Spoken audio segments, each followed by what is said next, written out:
Chase Thomas podcast. My nephew needs me to record. See, I already hate it. I hate it.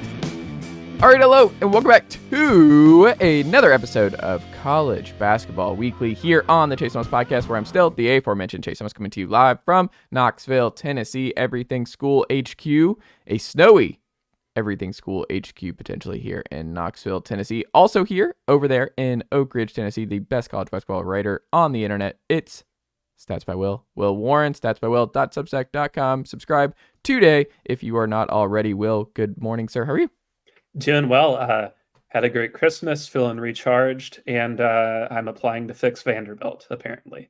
So I love that I did this to you. I feel bad. I infiltrated your brain last week, and now it's just all Vandy all the time for Will Warren. It's truly broken. I mean, so to fill in the people who aren't aware, I dropped a huge 4,500-ish word piece yesterday. It's part one of like a 3-part series on how to, if you can, fix Vanderbilt basketball.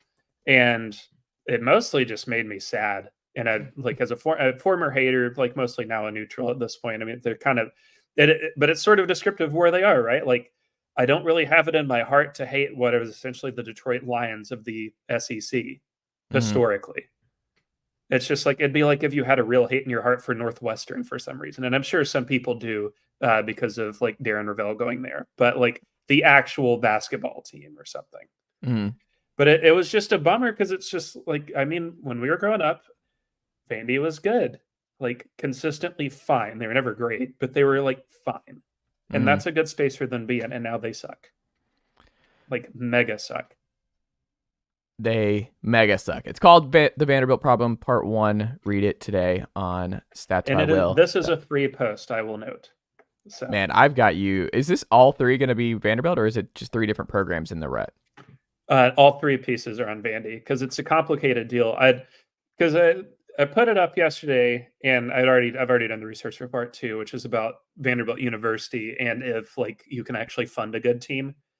Spoiler alert, you can. I'm not sure if people are aware of this. Like in the most recent reporting period of these 75 or 76 at the time Big Six schools, this is 2021. They were 17th in funding.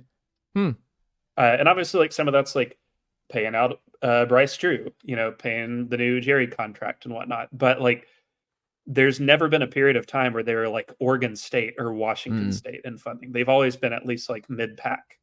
Yeah. So, I don't know what you do there, but best of luck to whoever tries to find that out because it ain't going to be Jerry. No, it is probably not going to be Jerry Stackhouse. And he could have gotten out. It's like one of those where he probably sat at Vanderbilt too long. Yeah, you could be. Nobody beats the Detroit Pistons 29 times in a row, especially if former Detroit Piston Jerry Stackhouse is the coach. Think about that. That would have been so much better. They might be 4-27 or whatever. Maybe in North Carolina. He could have gotten back to North Carolina. That is true. I still think it was like hubris to lose, but like considering that for 2, maybe 3 cycles in a row now, he's been rumored for like the Raptors job or whatever. Big jobs. Just take it, bro. It's easier than Vanderbilt, I promise. Yeah. Vanderbilt's like the basketball Well, I wonder if you share this sentiment, Will.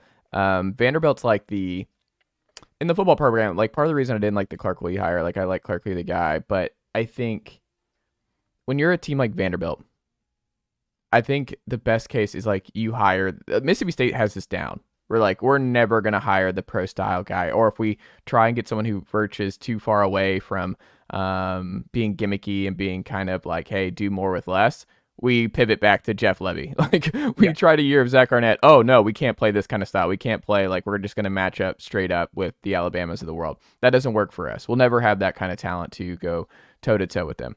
So we're going to go the other way. We're going to have the air raid. We're going to have Dan Mullen's style of offense. We're going to do stuff that just maximizes a bunch of 3 stars. I think Vandy has to do the same thing where, hey, I don't know who that next coach is. Maybe it's a certain FAU coach you throw the bag at. Maybe it's a certain College of Charleston coach you throw the bag at. But you need to be not a gimmick, but you just need a system where you just have a solid foundation. You need something fun. You need something that does not be annoying. Yeah. Yes, be annoying. That's the thing. Be a pest. That's all you have to be, is be an annoyance for others. And I mean, like, that's not what they are. And it's not as if, I mean, when I did the research for this, and it's in the piece, like, historically, I mean, Vandy's never been elite at recruiting aside from the one year where they got Darius Garland and the other 5-star, it was Simi something. But he flamed out. But I mean, even under Stallings, they're like every single year mid-pack in the SEC, which was fine. If you're mid-pack, like, you're competitive, you're not last. Yeah. So it's not hard. It really is not, especially it's Nashville. It's not impossible to recruit to Nashville. Yep. But I agree with you, like the general sentiment of baseball is a little different because I think they've got more history there. But the main three sports, men's and women's hoops and football, you have to think outside the box and try something different. And this is just reeking of like, we got to win the press conference. Yeah. You don't really have to. Just win games. Just go hire Dave Clawson. Go get the Clawfence. Well, yeah, that, and like in basketball, like, don't be stupid. Like, you can go hire Indiana State's coach. Yeah. You could go hire Liberty's coach if you wanted. Like, you can, I mean, there's plenty of mid-major guys who are like, I would kill for those resources because I don't have many at my current place. Yeah.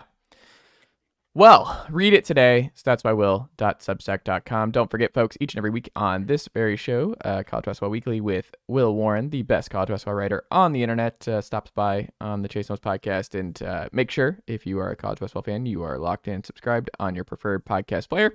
And we're on YouTube, well over 1.6 thousand subs on the YouTube channel as we continue growing that thing out. So if you're watching us on YouTube today, greatly appreciate it. YouTube.com/Chase Thomas Podcast. Like and subscribe there as we continue ramping that up. Full episodes, clips, all that good stuff. You can email us with any college basketball questions you have for future shows at chasethomaspodcast@gmail.com.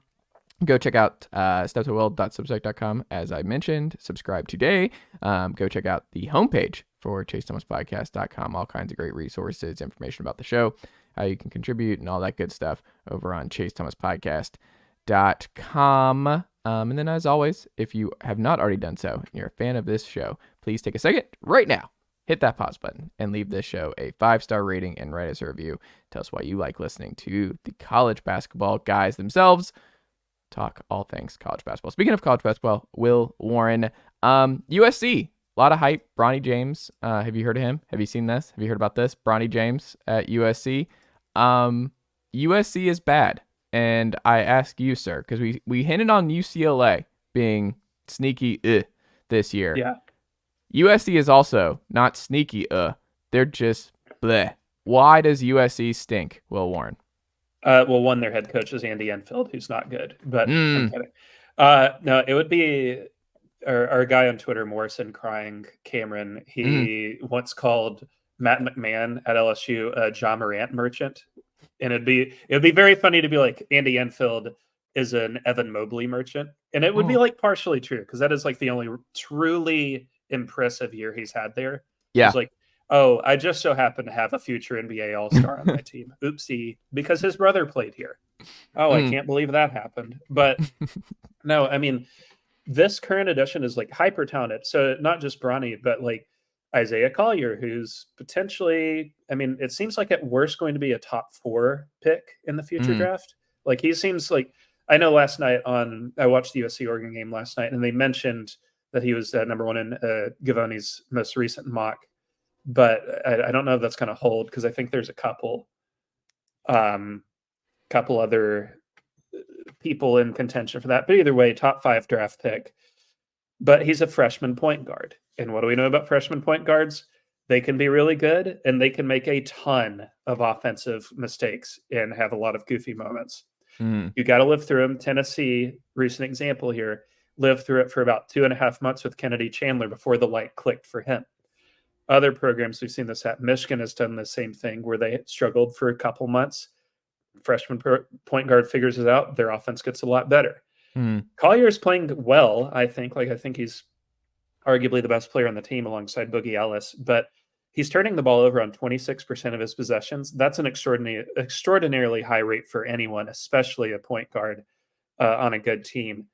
And like the shots they take offensively are fine, but they just don't have this year the shot makers they had last year. Collier and Boogie Ellis are the only guys I've really been impressed by. Kobe Johnson in particular, really crushing disappointment to watch. I've been very underwhelmed by him this year. thought he was going to be a really big piece of that team, and he's just not that guy. But even some of the other pieces just haven't taken the leap. Vincent, not going to attempt the last name, Vincent not taking a step forward. DJ Rodman, who transferred in from Washington State, very underwhelming. So they've just had a lot of guys come in well under expectation. And I would defend them a little bit by saying none of the losses are truly terrible. So like UC Irvine, the home loss, that's not bad. UC Irvine's pretty darn good. Going to be favored to win the Big West, top 75 Ken Pom team. Long Beach State at home doesn't look great, but Long Beach State also beat Michigan on the road, and they're 9-4 and likely going to be number 2 in the Big West. Those are 2 pretty solid teams. So none of the losses are bad, but it's nearing the new year, and it will be the new year because the next opponents are Oregon State and Cal, who are pretty dire at this point. They're not going to have a single good win. Like the best win is probably the opening day win over Kansas State, who has collapsed for their own reasons. So they're really behind the 8 ball. The defense isn't bad. So the thing about USC, if you go and just look at like their basic 4-factor stats, you'll see like they're not really bad at anything, but they are also not good at anything. They are just mid, like across the board in pretty much every stat, except for rim protection. Rim protection's been solid, but they foul a lot at the rim. And these younger guys are struggling to learn the defense in real time, I think. They give up a lot of open threes. If they can fix those things, and I think they play better when they play faster. I noticed last night against Oregon, things just looked a lot smoother when they were playing more transition style basketball. If they can go 14-6 in the Pac-12, which is easier said than done, I think they're going to get into the tournament. 13-7 might do it. 14-6 would. But again, this is going to be tough. Do you think Sorry. Oh, go ahead. I was out of thoughts. You're good. What? I guess can USC do better? Could USC have a more interesting name? Is USC someone? Yes. Yeah. Because so understandably, like people look at USC and you say, "Oh, football school." Yeah. Get it. I totally understand. And historically, that has been the case. You look across history, the hires are quite underwhelming. Like the biggest name they've hired is either Enfield or Tim Floyd, the former UTEP Bulls, wherever coach. But it's not impossible to succeed there. In the early 2000s, Henry Bibby, who I don't think is related to Mike, had a couple of really good teams, 2 top 20 Ken Pom teams in a row, made the Elite 8 in 2001, just like Enfield did in 2021. And to Enfield's credit, like, had the 2020 tournament happened, he would have 6 tournament bids in the last 8 years. That's not bad at all, especially for any Pac-12 program that's like, basically, if you're not UCLA or Arizona, that's good living.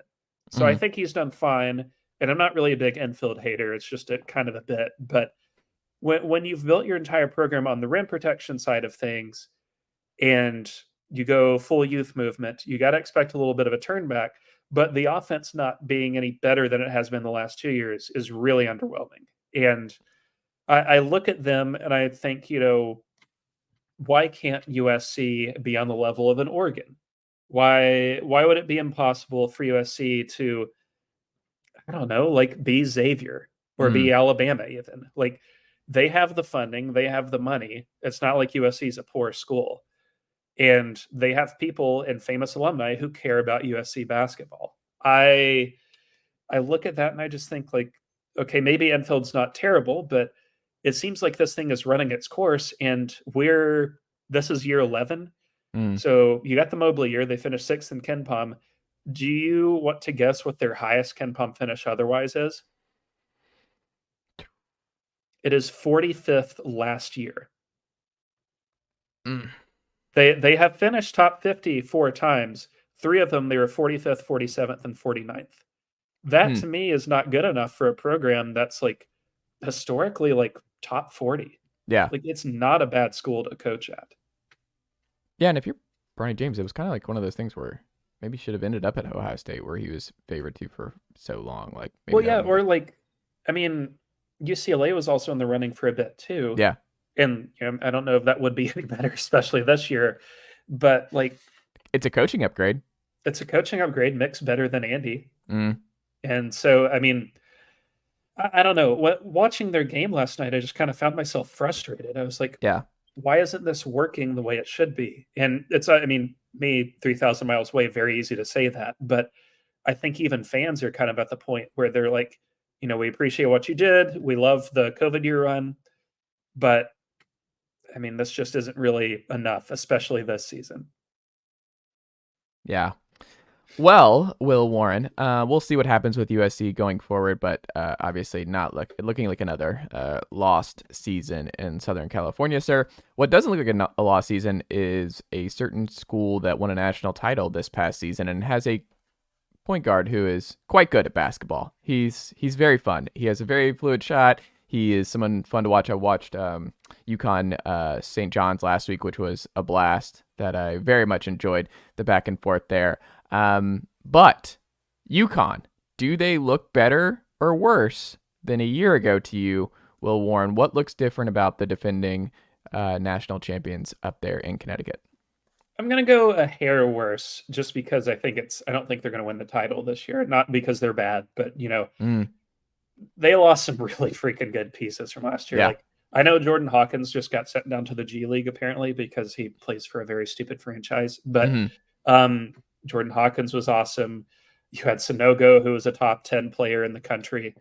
I mean, so last year, it boils down to this basically for me. So obviously Tristan Newton's awesome this year, and that's great. But it basically is like last year, your center rotation was Sanogo and Klingon. And this year, your center rotation is Klingon and Samson Johnson. And not to say that Samson Johnson is bad at all, but he is limited a little and not quite as dominant of either a rim protector or a rebounder as Klingon was, or as Sanogo was for that example. And to add on to that, Sanogo became quite the 3-point shooter last year. He really stretched the floor. Neither Johnson nor Klingon really do that. So they've taken to occasionally playing Alex Caravan at the 5, which is it's an interesting experiment I want to see more of before I declare it good or bad. But the thing for me that kind of catches me a little here with regards to UConn, the rim protection is just a hair worse, nothing huge, but it's a hair below last year's elite unit. It's just very good this year. It's not elite, and that's okay. No blame there. I think they give up some more open shots than I felt like they did last year. And I have noticed UConn fans being a little cranky online. Shout out to they're always cranky, but they're good people, I promise. Their offense is beautiful to watch when it's humming, but I noticed them getting a little cranky during I was trying to remember which game it was, the Seton Hall game.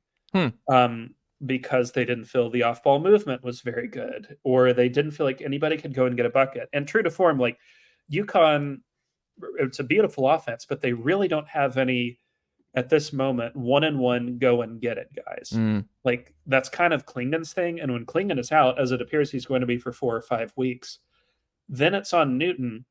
And I like Newton a lot, but Newton has not been a great score first guy. He's an amazing creator, an amazing foul drawer, but just 34% from 3, 54% from 2. Those are fine. They're not really elite.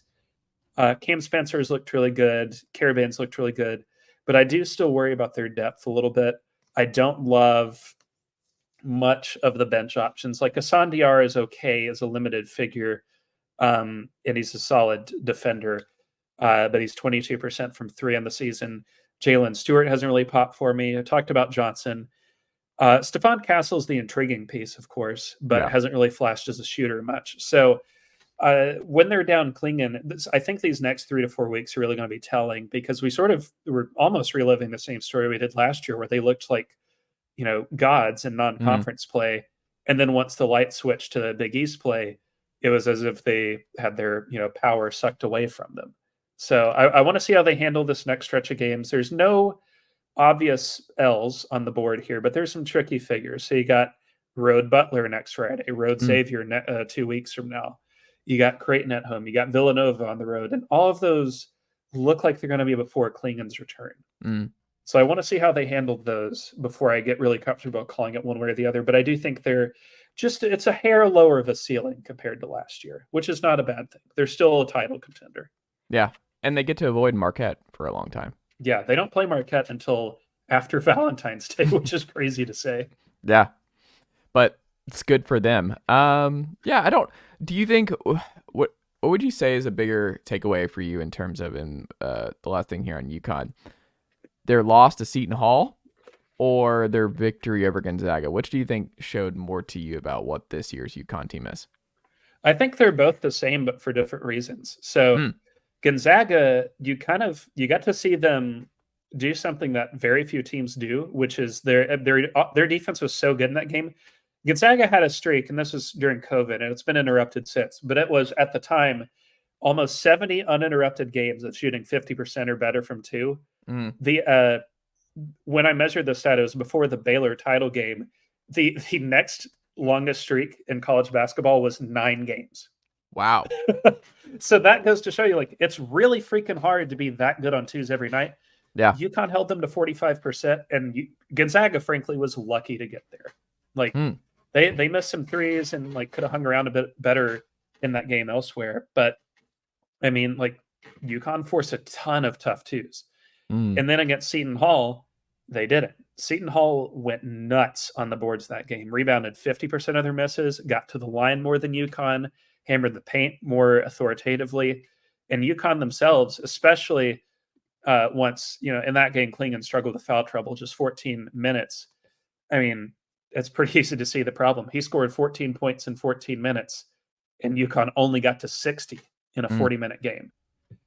So that's what worries me is this entire rocket ship dependent on Klingon? And, like, obviously Newton exploding the way he has helps, but that's just one guy. Yeah. And he's the only real guy you can look at from afar and say, you're the go-to piece. Like, everybody else in this team is just sort of like advanced role players in a way, which is okay. You don't need everybody to be their own number one option. That would be bad.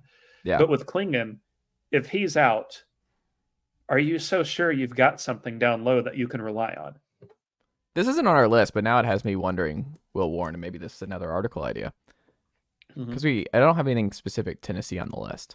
But who do you think is the Tennessee version of that this year? Who could they not survive of this group if he's out for an extended period of time? Who do you think actually drastically changes Tennessee basketball this season the most if they lost him for an extended absence?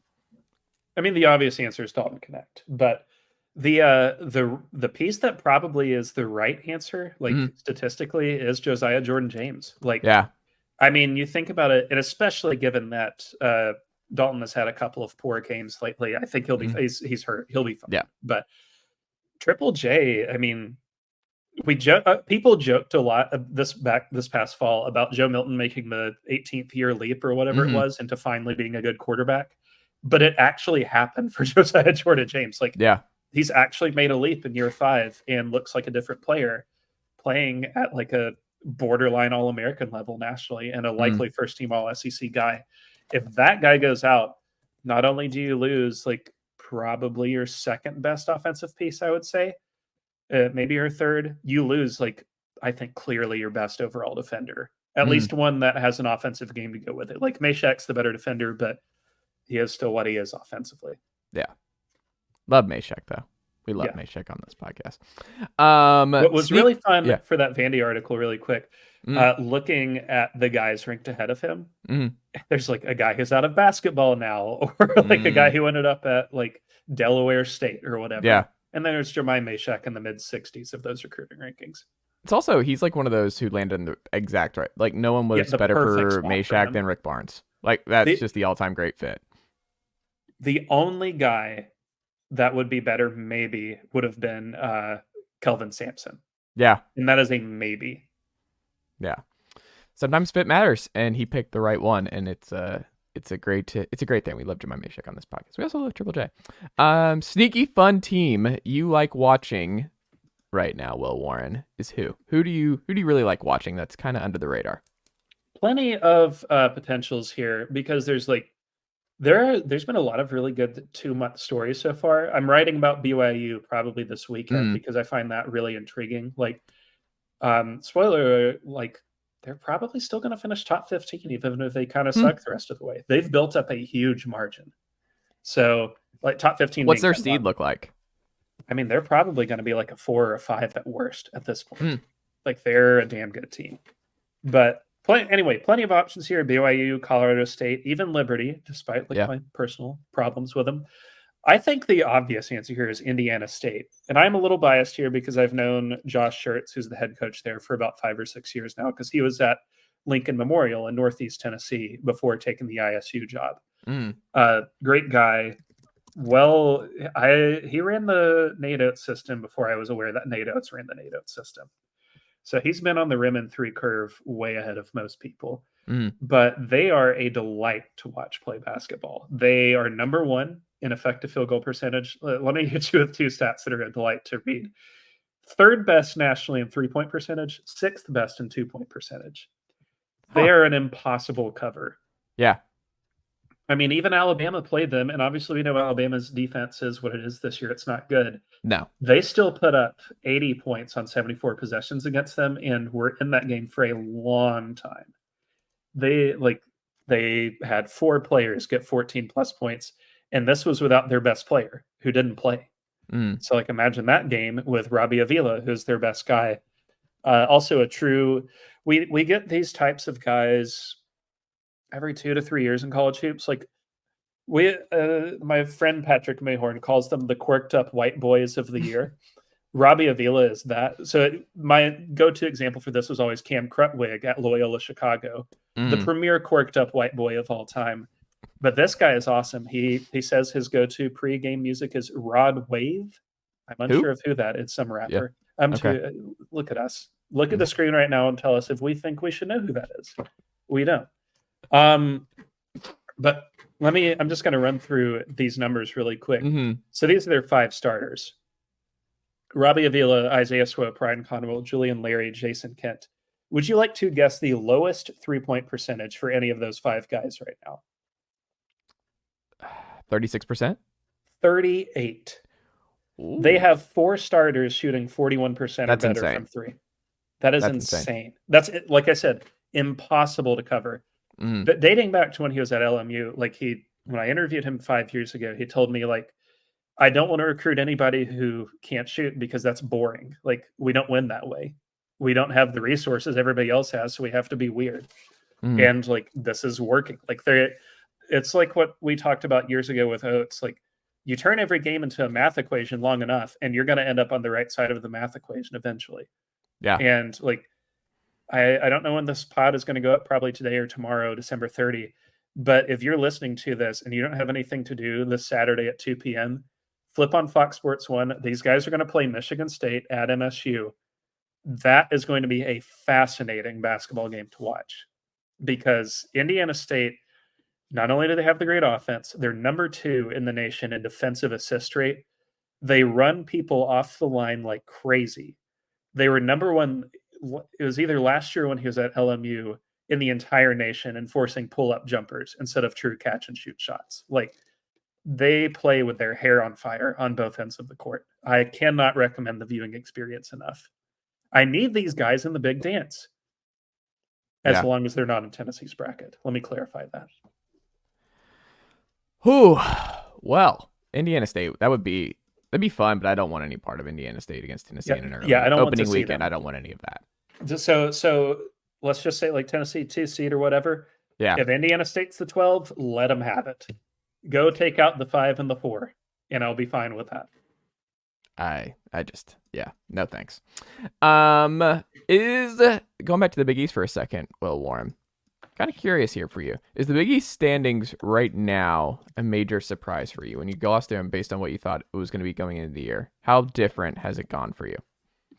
Well, it's also December 29th, so who cares? I don't care about any conference standings whatsoever until MLK Day. You can get me there, and once everybody's played 6 or so games, then I'm a little interested. Yeah. But this kind of belabors a point that I've had for a while now, which is that I really do unironically love Joe Lunardi. I think that he's awesome. People make fun of his stuff a lot, but I'm sorry, the dude knows ball. And I know he does some weird things, but he knows how the committee works. He knows what matters and what doesn't for seeding purposes. He's good. And I appreciate anybody that's going to put themselves out there on December 15th with a bracket and be like, this is what I think is going to happen. It's probably not going to happen, but I appreciate you doing it. It's discourse. That's good. That being said, Joe put out a bracket before Christmas, and the way he does it, and I've always hated this. I hate when anybody does it, but especially at this time of the year, he just takes whoever is number one in the conference if they've played any conference games. Let me point out to you the problem with this. Number one in the Big Ten right now is Indiana at 2-0. Indiana is the automatic qualifier in Joe's bracket as a 12 seed. That's stupid. That is dumb. All you got to do for this, and I've begged for this for years from people who do it, go to KenPom, look who has the highest projected record. That's less stupid than telling me a 2-0 team in conference play is more likely to get it than Purdue. Okay, maybe Indiana learns to shoot threes between now and March. I highly doubt it, given that I've watched 3 of their games and they don't know how to shoot a 3. But if they do, I'll be wrong and I'll be happy. But the point being, I can't be bothered much to care about the Big East standings right now, except that I think it is spiritually correct that Georgetown is the only team at 0-2. I think that's about right. I do think DePaul is worse by a sizable margin. DePaul, more so than Louisville, I think is our best shot this year. It's nasty to say this. Nasty behavior, truly nasty women. No, I'm kidding. Our best shot at an offer in conference play this year, which would be like kind of horrifying to watch. I mean, like, the funny thing is DePaul plays Chicago State tomorrow, and normally you'd be like, oh, haha, what a sicko game. Chicago State's probably going to win. Yeah. And then you're looking at, like, if they can't win a conference game, that's 2-29 DePaul, which would be historic for a lot of wrong reasons. Poor DePaul, man. It just doesn't matter who it is. It doesn't matter who takes that program over. They just can't. I don't understand it. But I think they're our best shot. I don't think Vandy is going to go over. They're not good, but there's too much talent on that roster to not at least win a game. I don't think Louisville's going to go for. They're terrible, but they get to play Notre Dame twice. I think so. Like, they're going to stumble into something. Like, Oregon State is awful, but the Pac-12 is not very good, so they're going to win a game. I don't know if you can say that about DePaul, man. DePaul might go over, which would be kind of exciting. You have to say it'd be. Well, we saw with the Pistons. We see with the Pistons right now, as you're very familiar. It's must-see television. Like, the Pistons trying to stop the streak is actually just must-see television. So let's just say, for example, this is a total digression. Here's your game to watch, people listening. February 24th, your DePaul Blue Demons host the Georgetown Hoyas in a game that will be watched by tens, appropriately located on a network not that many people have, CBS Sports Network. They really should just put it on gas station TV. But that will be if DePaul can enter that game 0-16, and I hate that I'm saying and kind of rooting for it now, that will truly be must-see television, because they're obviously not going to beat Xavier, Butler, St. John's, Seton Hall the rest of the way. Yeah. That would be electric. Electric, Will Warren says. New coach that you're worried the most about right now based on early returns this season, Will Warren. I don't know that this is a hot take anymore, because I think the fans are starting to get worried. I am becoming very concerned about Rodney Terry in Texas. The record doesn't look bad. So Texas is 9-2. They don't have like a terrible loss. I mean, when you lose to UConn and Marquette, you're not going to sweat those. But those are the only 2 top 100 teams they've played this year, and the only 2 top 100 teams they're going to play before Big 12 play starts.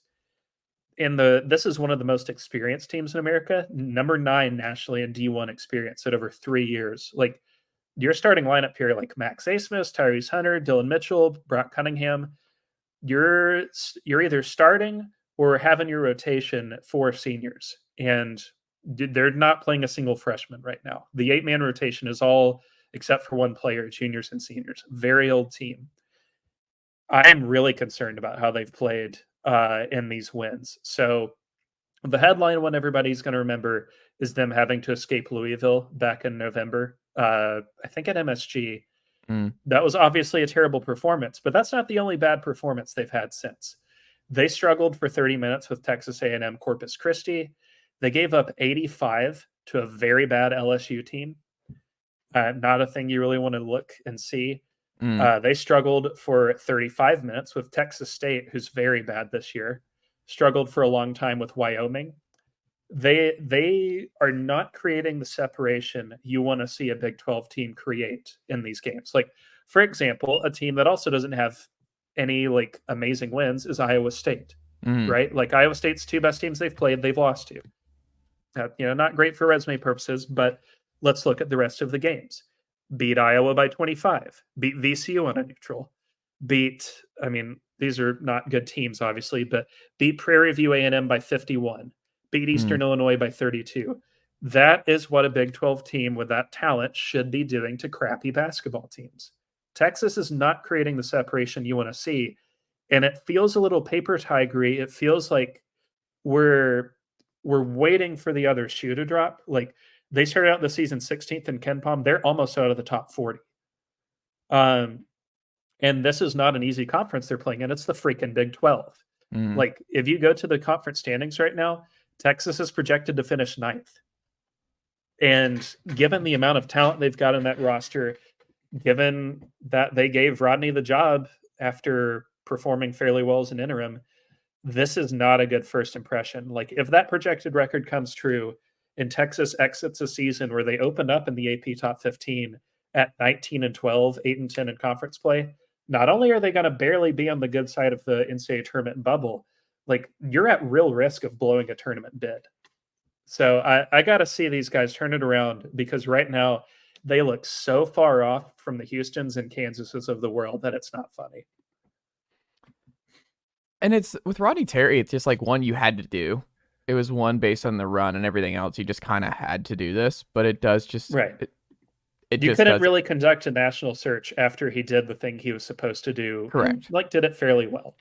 Yeah, I would agree. Final one here as we wrap up on this edition of College Basketball Weekly with Will Warren. Stats by Will.substack.com. Subscribe today if you are not already. Will Warren, FAU. You were tweeting about this, I believe, this week. They're elite again.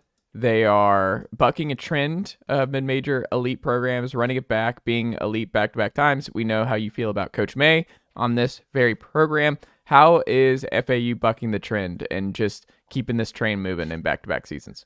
Well, so I think we're going to have to wait a little, possibly. I said this at the beginning of the season, wait until they get to conference play. I'd like to retract that statement, because the AAC, just like it did in football, sucks ass. By the way, it was so dumb yesterday on the twit, watching people like, SMU shouldn't have been in Fenway or whatever. Like, they should be in the New Year's Six. No, they shouldn't have. They were terrible. That's a bad 11-2 football team. You don't hear people clamoring for friggin' Tulane to make it. No. So don't clamor for SMU. But also, who's getting worked up about bowl season now? Like, yeah, it's an exhibition. It's spring. It's a spring practice. I will say, was initially disappointed that ESPN, and still kind of disappointed that ESPN cut away from the eating of the Pop-Tart, the giant Pop-Tart. But upon seeing the scraps of it the next day, like the photos the media took, really glad we didn't see that. That looks horrifying. Or the bathrooms after. And it doesn't look sanitary either. No. Because that's been a guy in a mascot suit for 5 hours. Yeah. So anyway, do you not get a tummy ache in your 30s at the eating some Pop-Tarts? Well, I haven't had one. This is an old man in mittens. I don't think I've had one in like 10 years. Oh. But the last one I remember liking was the wild berry. I thought wild berry is king. It's number one. Wild berry is very good. Brown sugar cinnamon's pretty good. I always thought the cherry ones were underrated. The ones with the red crystals on the top. No, you're thinking of strawberry, Will Warren. I think you're thinking of strawberry. No, cherry's never better than strawberry. I never cared much for strawberry. I was a big cherry. Strong take.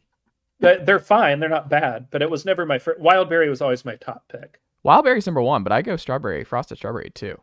So naturally, this is about the AAC, which sucks now. But this is not like me doing a bet. This is just objective stuff. So the AAC, as recently as last year, was 7th in Ken's conference rankings. They're 9th and dropping like a stone. Like, the Mountain West is ahead of them. The A10, which has blown for 5 years in a row, is ahead of them. The MVC is about to pass the AAC because you just lost Houston. You just lost like a lot of good, talented teams. SMU has been pretty good this year. I'm going to give them that. And North Texas is a bit better than anticipated. But those are the only, counting FAU and Memphis here, the only 4 top 100 teams in the conference. That's not a good conference. So I no longer really need to wait till conference play because FAU has already played most of the tough teams on their schedule. Like they're probably going to win a lot of games. And they've done this with some of the same styles. So like they still force a lot of one-on-one finishes defensively. They've lowered they don't have they've never had great rim protection because like Vlad Golden, as good as he is as an overall player, like not a very vertical guy. Like you don't want to say vertical of a biscuit, but he doesn't jump very well. Like it just is what it is. He's a lower, it's like Plavsic in a way, but better than Plavsic at defending the rim and overall just muscle. But they've upped their turnover rate defensively. But most importantly, on offense, they're just shooting the heck out of the ball. Like 38% from 3, 59% from 2. They're already really good at it last year when they were 37 and 54 from 3 and 2, respectively. I think like they could have a little regression coming their way, but I think at the same time, if that were going to happen, it probably would have happened when they were playing all these good teams in non-conference play. The Arizona win is one thing, and I was obviously impressed by that. But I thought what was more impressive from them was you had that Bryant loss, which was a disaster, played terribly. And what do? You come back and you win a really hard non-conference tournament where you beat Butler, Texas A&M, and Virginia Tech in a 4-day span. All 3 of those teams are going to be bubble teams or better, like A&M's case, probably a top 6, 7 seed. You beat Liberty by 25 at home, which is looking better and better by the day. You beat Charleston by a lot, again, looking better. I mean, your only bad loss is that Bryant one, and like that might drop them a seed line come March, but I don't think it's really going to be that effective. This is the reason why it's so unusual is we've had cases like this in the past where teams make little surprising runs and it's like, oh, this is so cool. Let me rank Wichita State number 9 in my 2006 AP poll, and then they miss the tournament. Like the number of historical deals where a team with, and let's call it what it is mid-major talent for the most part. I think like it or not, John L. Davis and Elijah Martin did not rank on top 100s or Sam Vecini's top 100 big board this past season. There's 100 players on that. Like Olivier Kamba was in his top 70, for example. And that's not to say they're bad. They just weren't likely to be drafted. So this is like, it's good talent, but outside of Davis and Martin, you can't really look at this and name a player where it's like, that's a future NBA guy. They don't really, this is not like a Creighton deal where you had Doug McDermott on your team, for example. This is the first mid-major to really follow it up in this way since Wichita State. And even that Wichita State team, and maybe one of these guys will become this, but they had Fred VanVleet. They had Cleanthony Early. Like they had a lot of really good pieces on that team that actually ended up playing consistent long careers at the next level. Ron Baker, for example. Maybe FAU has that, but like in the modern era, this is relatively unprecedented, especially like, you know, Wichita is Wichita. That's a program with like historic success. Yeah. FAU is completely new on the map. Are they the new Wichita?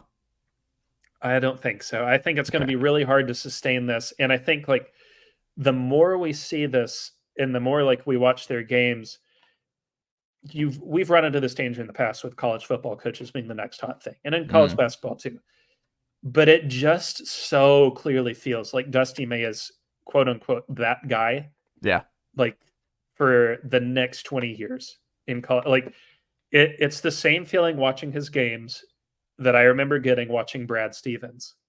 And we have very rarely seen a coach at that level make you feel that way. And do you kind of get that feeling too of him being the next, like it's going to depend on where he ends up. Cause I mean, like it or not, FAU probably doesn't have the money to keep him if a Louisville or an Indiana ever came calling. But do you Louisville, based on everything, they don't deserve it. It's like Louisville can't do this. Yeah. But let's say that like, I don't know, just scanning the Ken Pom top 50 here. Like what if Michigan came calling when Juwan isn't he an Indiana alum? He isn't, but that doesn't mean anything. Mark Madsen just took the Cal job and he's a Stanford alum. That's true. Like what if Oregon comes calling? I mean, those are some pretty big damn jobs. And it's just hard to look at him and not feel like you're watching a star in the making. And he's already a star in our sets, but like a household name in the way that Coach Cal is a household name or Bill Self is a household name. Like, I feel like we're watching the ascent of someone like that right now. I love it. We'll leave it there. Will Warren, what can the good folk? Oh, yeah. I do have a stat of the week. Oh, stat of the week. All right. Today. So there's 2 players averaging 20 and 10 points and rebounds in college basketball. Obviously, Zach Edey's one. That's an easy one. Can you name the other? The other 25 and 10 player? 20 and 10, sorry. 20 and 10, and we're talking not assists, 20 and 10 boards. Mm-hmm. Oh, let me think. It's not Donovan Clingan. Is it someone on the University of Alabama? It is not. It is Vontarius Woolbright at Western Carolina. I never would have guessed that. What are they? The Catamounts? They were in the running for my fun team that people should take more attention of. Western Carolina's 10-2. They just beat Vandy on the road. In case you missed that, funny enough, they were the favorite, which goes to show you 2 things. 1, Western Carolina really coming in above expectation. Number 2, Vandy is terrible. But not only that, like they've beaten McNeese State, which is everybody's hot mid-major right now under Will Wade. Like they beat Notre Dame on the road. It's a really good team. They're the current co-favorites in the SoCon alongside Samford, who looks really good. But Woolbright is a marvel. So this guy, his numbers right now, averaging 21 points per game, 12 rebounds per game, and 5 assists per game. I went on College Basketball Reference. I don't have data before 1992. I'll have to reach out to somebody. He would be the first player in 30 plus years to average 20, 10, and 5 at the college level. Huh. Which is insane to think about because it's like, I mean, we kind of see that stat line not frequently, but that is like a Jokic-esque stat line, 20, 10, and 5. And for a guy to be doing that at a mid-major is remarkable. It's stunning they held on to him, especially in this era. And I mean, God, I hope he keeps going because like every game is like something completely new and different. So I mean, against Vandy, put up 20 or 22, 12, and 3. Against McNeese, put up a relatively underwhelming for him 14, 7, 7, and 4 blocks. Like this guy is. I'm sorry, who's Brescia? Well, that's between them and God, brother. I who? I know who King University is. That's in Tennessee. I don't know who Brescia is or Brescia. Also, here's a lie. It says there was 3,300 people at Western Carolina versus Brescia when they won by 40 on the 21st of December. That's possible. Like maybe you have kids on a field trip. 3,300. That is a lot, though. No offense to the good brothers over there at Western Carolina, over there right by Asheville. So look, I'm pro Asheville and UNC Asheville and Western Carolina, but 3,300 for Brescia coming to town. I don't see it, Will Warren. But by the way, if you want a name to watch in upcoming coaching searches, Justin Gray at Western Carolina. That's not an impossible job to win at, but that is like a job he's clearly elevated beyond what it can be. What is how old is he? Let's see. He's very young, if I remember correctly. Let me take a quick look for you. Justin 39. Yeah, he played at Wake Forest with Chris Paul. Okay. And he went to Oak Hill and West Charlotte. Okay. Very good player. It's weird. It is very weird seeing. I know this is natural aging stuff, but very weird seeing guys that like I can remember watching play basketball. Like the fill-in coach at Tarleton, Joseph Jones. I was like, yeah, I remember the team he was on with AC Law at Texas A&M. Yeah, I remember watching them. And now he's like at West Carolina. But I'm going to. Mike Gansey's a grandfather now. Mike Gansey's a grandfather. Nah, I don't know. I'm just saying that because I feel like he's been. I think that's actually plausible. But I'm just going to throw one out there. This is just me doing a hypothetical. Say Pat Kelsey takes a job elsewhere, which I don't know. Like Charleston's got a pretty good NIL budget for a mid-major. You want to know who his main assistant at Winthrop was? Who? It was one Justin Gray. Oh. So there you go. That could be your next Charleston head coach because this guy feels like a rising star in the profession.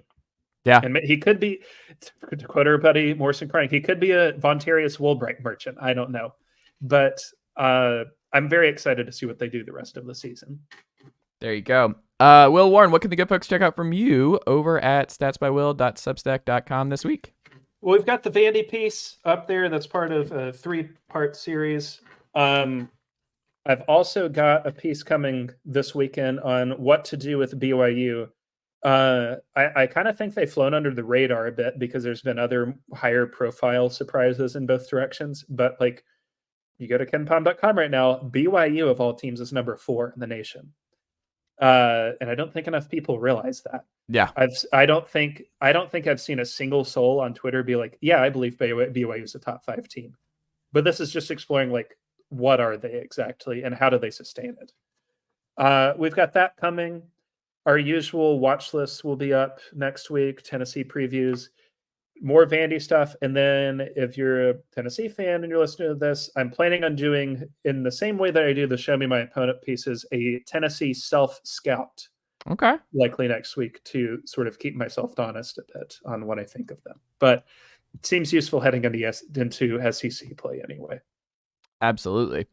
Will Warren, always a pleasure, my friend. Go subscribe today. statsbywill.substack.com. Easiest cup of coffee money you'll ever spend. Go do it today. Will, thank you as always, my friend. Happy New Year, and I'll talk to you next year. Thanks for having me on.